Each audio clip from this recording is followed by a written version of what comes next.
ராமதுரை, உதவி பேராசிரியர், தமிழாய்வுத்துறை, ஸ்ரீ வித்யா மந்திர் கலை மற்றும் அறிவியல் கல்லூரி, தன்னாட்சி, காட்டேரி, ஊத்தங்கரை, கிருஷ்ணகிரி.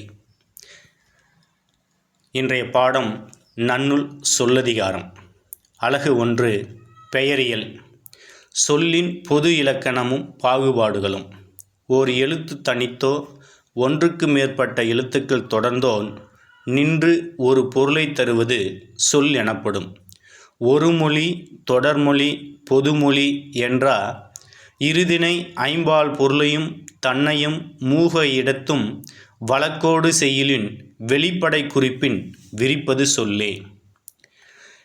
சொல் ஒரு மொழி, தொடர்மொழி, பொதுமொழி என்னும் 3 கூறுபாடுகளை உடையது.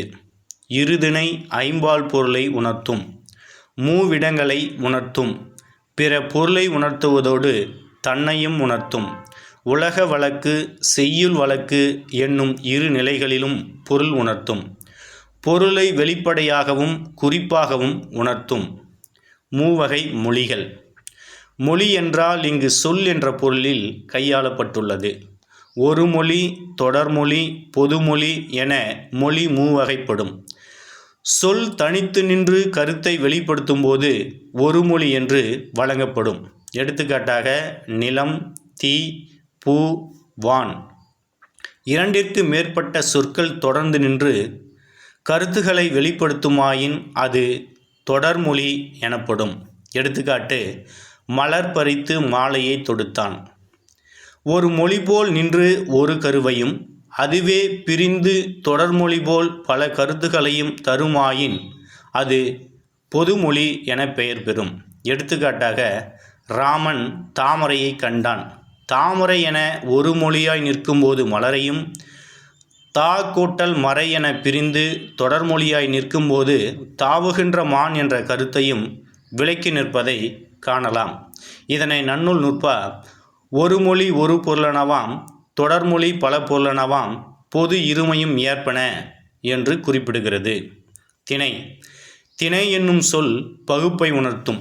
திணை என்னும் சொல் பாகுபாட்டை உணர்த்தும் அல்லது ஒழுக்கம் என்ற பொருளில் கையாளப்பட்டுள்ளது. திணை 2 வகைப்படும். உயர்திணை, அஃறிணை. உயர்ந்த ஒழுக்கம் உடையது உயர்திணை, உயர்ந்த ஒழுக்கம் அல்லாதது அஃறிணை என குறிப்பிடுகிறது. எடுத்துக்காட்டாக அரசன், அமைச்சன், மக்கள், தேவர், நரகர் இவை அனைத்தும் உயர்திணையில் அடக்குவர். மற்ற உயிர் உள்ளவும் இல்லவும் அஃறிணை என்பது மரம், செடி, கொடிகள், விலங்குகள் ஆகியவற்றை அஃறிணையில் அடக்குவர். ஐம்பால். பால் என்பது இயல்பு அல்லது தன்மையை குறிக்கும். உயர்திணை அல்லது அஃறிணை ஆகிய 2 திணைக்கும் உரியதாக ஐம்பாலினை சுட்டுவர். ஆண்பால், பெண்பால், பலர்பால் ஆகியன 3ம் உயர்திணைக்கு உரியன. ஒன்றன்பால், பலவின்பால் என 2ம் அஃறிணைக்கு உரியன. உயர்திணைக்கு எடுத்துக்காட்டு ஆண்பாலில் அவன், மகள், வீரன். பெண்பாலுக்கு எடுத்துக்காட்டு அவள், மகள், தலைவி. பலர்பாலுக்கு எடுத்துக்காட்டு அவர்கள், புதல்வர்கள். அஃறிணையில் ஒன்றன்பாலுக்கு எடுத்துக்காட்டு ஆடு, மாடு, அது. பலவின்பாலுக்கு எடுத்துக்காட்டு ஆடுகள், மாடுகள், அவை. திணை பால்களுக்கு புரைநடை. உயர்திணை சார்ந்த ஆணும் பெண்ணும் தத்தமது தன்மையை விட்டு பிறபால் தன்மையை விரும்பும்போது பேடு ஆகின்றனர். அவர்களில் பெண் தன்மை குறைந்து ஆண் தன்மை மிகுந்து காணப்படும் பேடுகளை பேடன் அல்லது அலி என அழைப்பர். இத்தன்மையுடையோர் ஆண்பால் உயர்திணை முடிவினை பெறுவர். எடுத்துக்காட்டாக பேடன் வந்தான், அலி வந்தான். ஆண் தன்மை குறைந்து பெண் தன்மை மிகுந்து காணப்படும் பேடுகளை பேடி என அழைப்பர். இத்தன்மையுடையோர் பெண்பால் உயர்திணை முடிவினை பெறுவர். எடுத்துக்காட்டு பேடி வந்தாள். எனவே ஆண்பால் பெண்பால் முடிவுகளை பெற்று வந்த பேடுகள் பொது நிலையில் குறிக்கப்படும்போது அஃறிணை முடிவினை பெறும். எடுத்துக்காட்டு அலி வந்தது, பேடி வந்தது. இதனை நன்னூல் நுட்பா பெண்மை விட்டு ஆணவாவோடு பேடு ஆண்பால், ஆண்மை விட்டு அல்லது அவாவு பெண்பால், இருமையும் அஃறிணை அன்னவும் ஆகும் என்று குறிப்பிடுகிறது. முய்விட சொற்கள் திணைப்பால் உணர்த்தும் முறை. சொற்கள் திணை, பால், எண், இடம் ஆகியவற்றை வெளிப்படையாக உணர்த்தும். அவள், அவன், வந்தான். இத்தொடரில் அவன் என்பது உயர்திணை ஆண்பால் படர்க்கை பெயர். இது உயர்திணை ஆண்பால் படர்க்கை வினைமுற்றினை வந்தான் என்பதை கொண்டு முடிந்துள்ளது. அது வந்தது. இத்தொடரில் அது என்பது அஃறிணை ஒன்றன்பால் படர்க்கை பெயர். இது அஃறிணை ஒன்றன்பால் படர்க்கை வினைமுற்றினை வந்தது என்று முடிந்துள்ளது.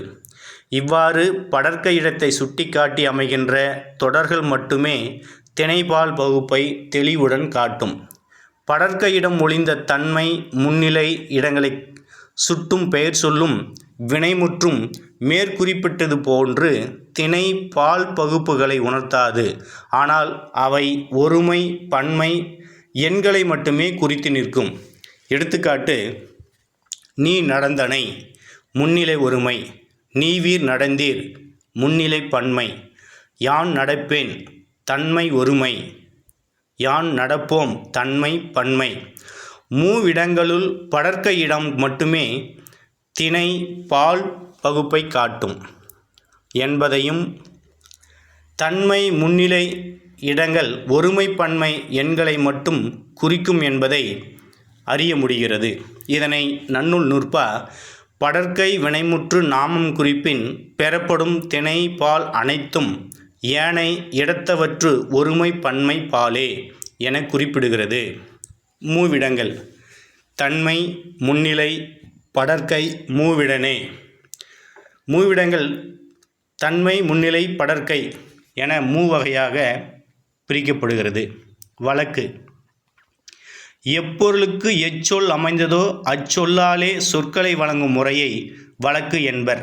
இதனை இயல்பு வழக்கு, தகுதி வழக்கு என்னும் இரு பிரிவுகளாக்கி விளக்கியுள்ளார் நன்னூல் ஆசிரியர் பவணந்தியார்.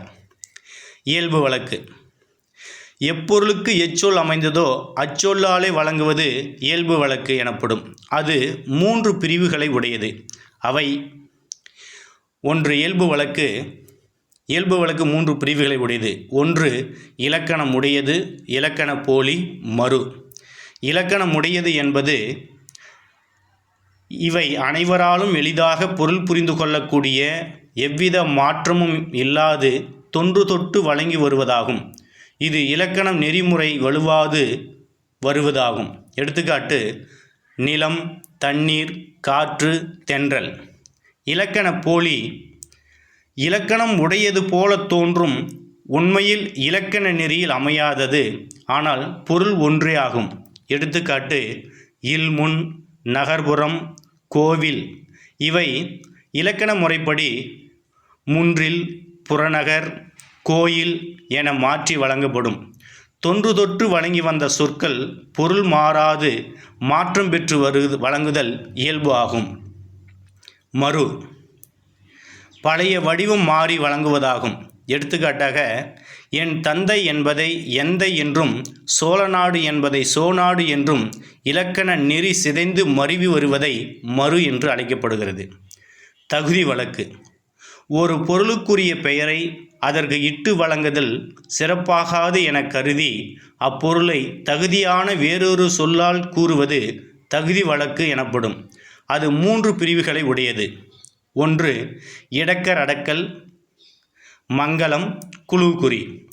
இடக்கர் அடக்கல்: சபையில் கூறத்தகாதவற்றை மறைத்து வேறு சொல்லால் கூறுதல். எடுத்துக்காட்டு: மலம் கழுவி வருவதை கால் கழுவி வந்தேன் என்று கூறுவது. மங்கலம்: அமங்கல சொற்களை விடுத்து மங்கள சொல்லாக மாற்றி கூறுவதாகும். எடுத்துக்காட்டாக, விளக்கை நிறுத்து என்பதை விளக்கை குளிரவை என்று கூறுவது. மேலும் ஒரு எடுத்துக்காட்டு: செத்தாரை துஞ்சினார் அல்லது இயற்கை எய்தினார் என்று குறிப்பது மங்களமாகும். குழுக்குறி: ஒரு குழுவினர் அல்லது குறிப்பிட்ட இனத்தவர் ஒரு பொருளை அதற்குரிய சொல்லால் கூறாது மாற்றி கூறுவதாகும். எடுத்துக்காட்டு: விளம்பி என்பது கல்லை குறிக்கும் சொல் என்பதை வேடர் மட்டுமே அறிவர். பரி என்பது பொன்னை குறிக்கும். இது பொற்கொள்ளர்கள் மட்டுமே அறிந்திருப்பர். இவ்வாறு ஒரு குழுவுக்கு மட்டும் புரியக்கூடிய வகையில் ஒரு சொல்லை குறிப்பது குழுவுக்குறியாகும். இதனை நன்னூல் நூற்பா 267 இலக்கணம் உடையது இலக்கண போலி மறு என்று ஆகும் மூவகை இயல்பும் இடக்கர் அடக்கல் மங்கலம் குழுக்குறி எனும் முத்தகுதியோடு 6ஆம் வழக்கியல் என்று குறிப்பிடுகிறது. நன்றி, வணக்கம்.